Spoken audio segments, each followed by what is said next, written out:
السلام عليكم ورحمة الله وبركاته، حبايبي طلبة وطالبات الصف الثاني الإعدادي. أهلا بكم، عاملين إيه؟ رب تكونوا كلكم بخير. فيديو النهاردة إن شاء الله نحل في التقييم الأسبوعي والواجب المنزلي والأداء الصفي للأسبوع الثامن. عايزاكم تركزوا معايا كويس قوي، كبروا الشاشة وتعالوا الجودة علشان نشوف كويس، ويلا بينا نبتدي على طول. أول حاجة عندنا كلاس روم بيرفورمانس، الأداء الصفي. lesson 4 story time the adventure of the hidden island، يعني مغامرة في الجزيرة المخفية. chapter 1. activity 1 بيقول لك أول سؤال choose the correct answer from A, B, C or D. number 1 بيقول لك teamwork means to E with each other، يعني العمل الجماعي معناه إيه؟ مع بعضنا البعض. mix يخلط، pack يعني يحزم الأمتعة أو يعبئ الأمتعة. collaborate يعني يتعاون، و find يعني يجد. طبعا إن احنا نتعاون مع بعضنا الآخر يبقى collaborate. Number 2 بيقولك we should value how we are a from each other، يعني يجب ان احنا نقدر how we are a مع بعضنا الآخر. hidden مخفي، different مختلفين، يعني كيف ان احنا مختلفين مع بعضنا الآخر. ولا old قديم، ولا respect محترم. طبعا how we are different ان احنا مختلفين مع بعضنا. Number 3 بيقولك they found an old A of a hidden island، يعني هم وجدوا ايه قديم في الجزيرة المخفية. فود طعام، ولا ماب خريطة، ولا بيوتي جمال، ولا فريدم حرية. طبعا وجدوا old map يعني خريطة قديمة. Number 4 بيقولك سامي felt ايه for sharing his ideas with his friends، يعني سامي شعر بايه بمشاركة أفكاره مع أصدقائه. worried بالقلق، ولا sad بالحزن، ولا bored بالملل، ولا free بالحرية. طبعا شعر بيه إن هو ايه free حر بمشاركة أفكاره مع أصدقائه. Number 5 بيقولك they packed food water and ايه، يعني هم عبأوا الطعام والماء وايه book كتاب، ولا فلاج علم، ولا ايلاند جزيرة، ولا كومباس اللي هو البوصلة. طبعا كومباس. نيجي بقى لاكتيفيتي 2 complete the text with the words from the list. appreciated يعني قدره، packed يعني يحزم الأمتعة أو يعبأ، island جزيرة، وماب خريطة، collaboration يعني تعاون. فبيقول لك four friends يعني 4 أصدقاء اللي هم مين؟ هاني وفارس ومالك and سامي were living on a quiet coastal island، يعني كانوا عايشين في جزيرة ساحلية هادئة. One day في يوم من الأيام they found an old A of a hidden island، يعني وجدوا إيه في الجزيرة المخفية. an old A قديم، طبعا map خريطة قديمة. فين بقى؟ في الجزيرة المخفية. هاني encouraged them to go and discover the A، يعني هاني شجعهم إن هم يذهبوا ويكتشفوا إيه؟ طبعا island الجزيرة، هنا island. They eat what they would need for the journey: food, water, notebooks and a compass، يعني هم عملوا ايه في الحاجات اللي هم هيحتاجوها للرحلة. فود الطعام والمياه، ونوت بوكس اللي هو الكراسات او الدفاتر، وكومباس يعني البوصلة. طبعا packed يعني عبؤوها او ايه خدوها معاهم يعني. They agreed on a rule of A and respect، يعني هم وافقوا على قواعد A والاحترام. طبعا على قواعد التعاون collaboration والاحترام، قواعد التعاون والاحترام. They is the value of being different، يبقى ده number 3 وده number 4. They is the value of being different، يعني هم قدروا قيمة الاختلاف أو كونهم مختلفين. يبقى آخر حاجة appreciated يعني قدروا. نيجي بعد كده للهوم performance للواجب المنزلي. answer the following question. number 1 بيقول لك what would you do، ايه اللي هتعمله if your friends refuse to listen to your ideas، لو اصدقائك رفضوا ان هم يستمعوا لافكارك why لماذا. طيب ممكن تقول ايه؟ هتقول I would stay calm يعني انا هبقى هادئ and explain my thoughts politely، وهشرح لهم افكاري بايه؟ بهدوء او بادب. ليه بقى؟ because teamwork لأن العمل الجماعي means بيعني respecting everyone's ideas، بيعني إن احنا نحترم أفكار الآخرين. يبقى هقول إيه؟ يبقى هقول هنا number 1 I would stay calm يعني هبقى هادئ and explain وهشرح my thoughts my thoughts أفكاري politely بأدب. اوكي ليه بقى؟ because لأن teamwork العمل الجماعي teamwork means بيعني ايه بقى؟ respecting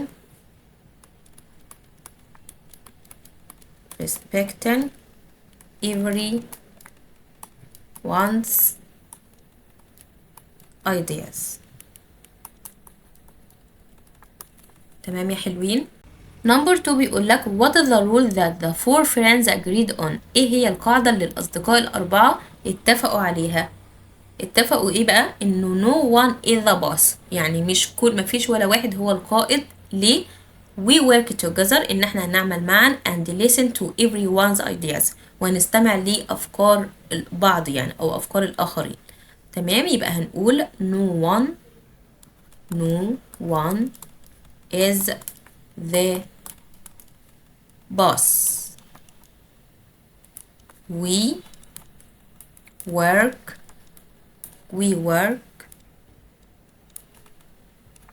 together، يعني نحن نعمل معا and listen to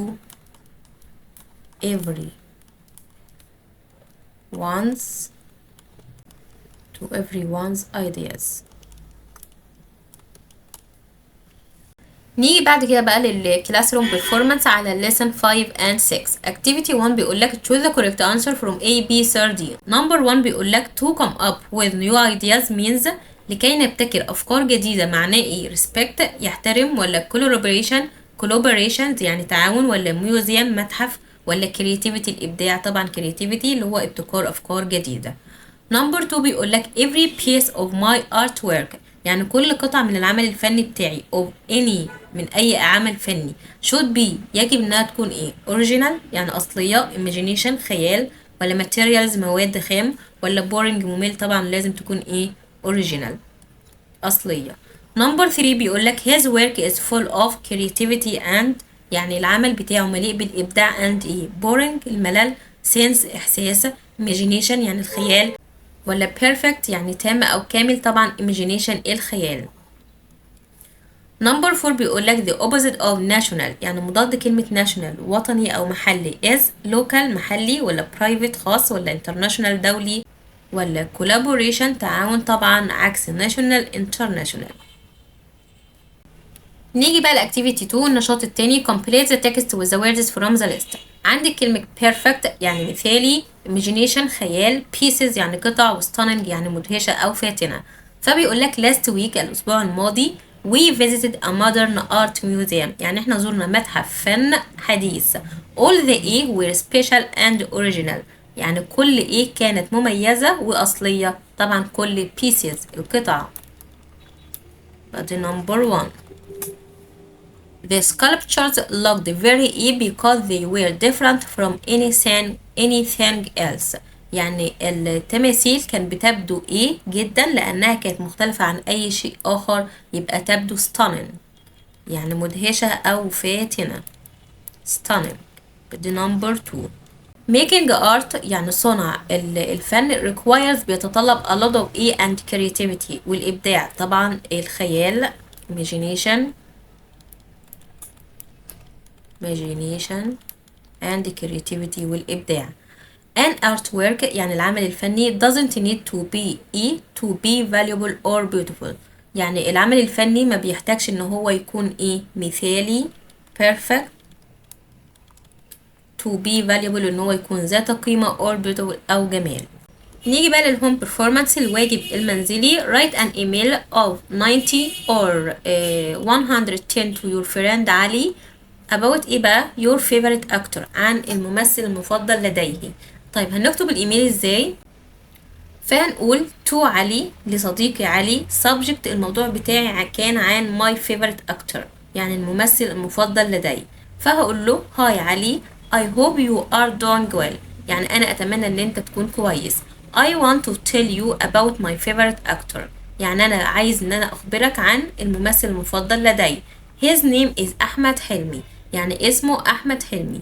He is very talented and friendly، يعني هو موهوب جدا وودود أو طيب.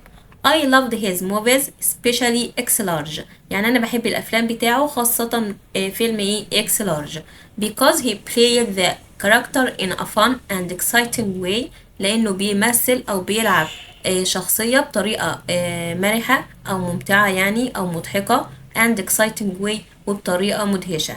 أحمد حلمي works very hard، يعني بيعمل بجد. He always tries to improve his skills، يعني هو دايما بيحاول ان هو يحسن مهاراته. He is also kind to his fans، يعني هو طيب مع المعجبين بتوعه او الفانز بتوعه. and helps in many charity events، وبيشارك في كمان العديد من الاحداث الخيرية. I admire him، انا معجبة بيه because he is a good role model، لانه ممثل كويس. watching his movies، يعني مشاهدة افلامه makes me happy، بتجعلني سعيد.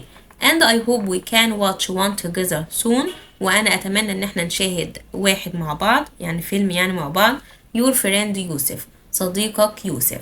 نيجي بقى الويكلي اسسمنت، التقييم الأسبوعي ويك 8 للأسبوع الثامن. جروب A بيقول لك write an email of 90 to 110 words about your favorite piece of art، يعني قطعتك الفنية المفضلة. هنكتب فيها ايه؟ فهنكتب ايه بقى؟ هنقول to لمين بقى؟ my friend صديقي. subject الموضوع بتاعي عن my favorite piece of art، يعني قطعتي الفنية المفضلة لدي. فهقول hi I hope you are fine، أنا بتمنى إن أنت تكون بخير. I want to tell you about my favorite piece of art، يعني أنا عايز إن أنا أخبرك عن قطعتي الفنية المفضلة لدي. it's the statue of Nefertiti، يعني هو تمثال نيفرتيتي. ممكن تكتب عن اي حاجة، اي قطعة اثرية انت بتفضلها تاني فبراحتك خالص. This statue is very beautiful and famous، يعني هذا التمثال جميل جدا and famous ومشهور. It shows Queen Nefertiti with a long neck and a tall blue crown، يعني هي بتوضح لنا الملكة نيفرتيتي برقبة طويلة وتاج أزرق طويل. The face looks calm and strong and elegant، يعني الوجه بيبدو calm هادئ، strong قوي and elegant وأنيق. I like this piece of art، يعني أنا بحب هذه القطعة من الفنية because it shows the beauty and power of ancient Egyptian queens، لأنها بتوضح جمال وقوة ملكات المصريين القدماء. The statue also teach us، والتمثال أيضا بيعلمنا about our great history، عن التاريخ العظيم بتاعنا and culture والثقافة. I hope one day، أنا بتمنى يوما ما I can see it in a museum، إن أنا أراها في المتحف. It will be a fantastic moment، هتكون لحظة رائعة for me ليا. best wishes، مع أطيب الأماني محمد، اللي هو صديقك محمد. نيجي بقى لجروب بي، بيقول لك write an email of 90 أو 110 words to your friend كريم، لصديقك كريم about your visit to an art exhibition، يعني لزيارتك لمعرض فني. فهنكتب في الموضوع ده؟ هقول to كريم، لصديقي كريم. subject الموضوع بتاعي my visit to an art exhibition، الموضوع بتاعي عن زيارتي لمعرض فني. فهقول hi كريم I hope you are doing well، أنا أتمنى إن أنت تكون كويس. last week الأسبوع الماضي I visited an art exhibition in Cairo، يعني أنا زرت معرض فني في القاهرة.